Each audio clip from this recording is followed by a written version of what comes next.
Welcome to Canada, the podcast that helps you prepare for your Canadian adventure with clarity and confidence.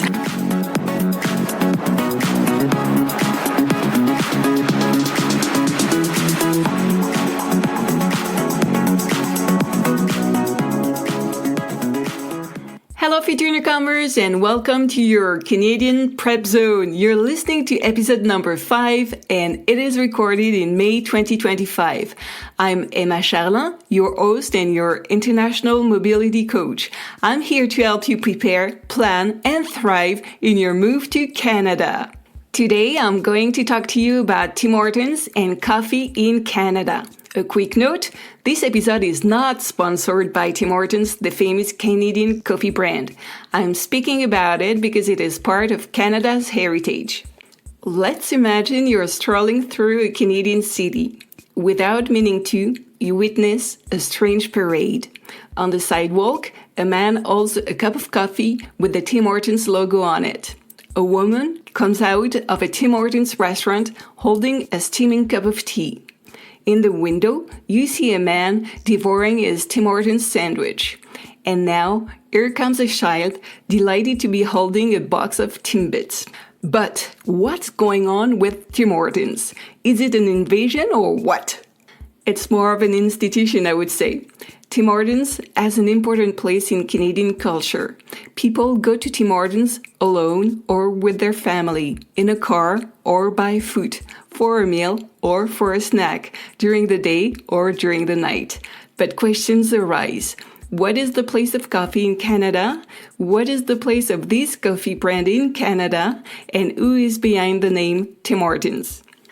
First, let's take a look at Canadians in coffee. You may not know it, but Canadians are big coffee drinkers.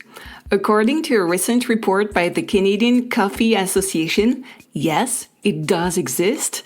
More than 80% of the Canadian population consider themselves coffee drinkers. Canadians drink at least 1 cup of coffee a day, if not 2 or 3 per day. 1/3 of them buy their coffee at a drive-thru. It is a surprising fact, but one you will easily understand once you have spent your first year in Canada. Many Canadians never go out without a cup of coffee in hand. Why is that? Because it is a hand warmer in the winter. I have tested the concept, and I have to say it works like a charm. The heat from your cup passes through your glove, and in no time, your hands are gently but surely warmed. In the summer, temperatures in Canada are often hot and humid. With a nice iced coffee in your hand, your body temperature drops and you can enjoy your outings in peace. In a nutshell, coffee is more than just a drink. It is one of Canadians' favorite beverages, but it also has a practical side, as a heater or as a mini cooler. And now, I wish to give you some explanations to help you order your first coffee in Canada. An espresso is an espresso, as simple as that. An Americano is an espresso with hot water. It is similar to drip coffee, but has a slightly different flavor. If you don't specify which type of coffee you want, this is the default coffee served in a cafe. If you want a stronger version, order a long black. You will get not 1, but 2 espressos with hot water. If you swear by the filter coffee you make at home, order a brewed coffee. It is also called filter coffee or drip coffee. Some places even offer a free refill. It means that once you have paid for your first cup, other cups are free. You may hear people ordering a double-double or a triple-triple. The term double-double means coffee with 2 creams and 2 sugars. The triple-triple is, you guessed it, a coffee with 3 creams and 3 sugars. I tried the double-double once and it was way too sweet for me, but it's different for everyone. Then there are a number of specialties in hot or iced versions. They're made with coffee, of course, but they also include milk, sugar, whipped cream, syrups or spices, and even a little pumpkin puree for Halloween. Let's go back to some classics. Cappuccino. It's a shot of espresso topped with milk foam. It can be sprinkled with chocolate shavings or powder. Iced cappuccino is my favorite summer drink. At Tim Hortons, this drink is called an iced cap. Lattes are well-known coffees in Canada. They have the same ingredients as cappuccino, but with a higher percentage of milk.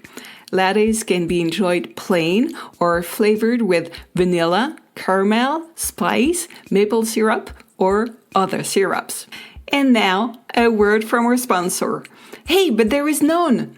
Yeah, that's right. I'm the sponsor of the show right now.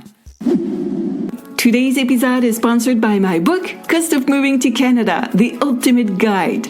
Would you like to move to Canada, know what expenses to expect, maximize your income, know how to create a budget, all with practical case studies to help you? Read my book, Cost of Moving to Canada, The Ultimate Guide. It's the essential companion you need to have in order to successfully manage your budget and your project in Canada. Let's get back to our beloved Tim Hortons. Tim Hortons is the largest coffee chain in Canada. It serves more than 5 million cups of coffee a day, as well as countless donuts. The miniature donuts are called Timbits, and they are sold in boxes of 10, 20, or 50. Tim Hortons is a franchise with nearly 1,500 restaurant owners. It employs more than 100,000 people across the country. The company donates millions of dollars to charity each year. It also sponsors the construction of sports stadiums, such as Tim Hortons Field in Hamilton, Ontario. This stadium is known as the Donut Box. I talked to you about Hamilton for a reason. I'm proud of my city, of course, but more importantly, because the first Tim Hortons restaurant opened its door in Hamilton in 1964.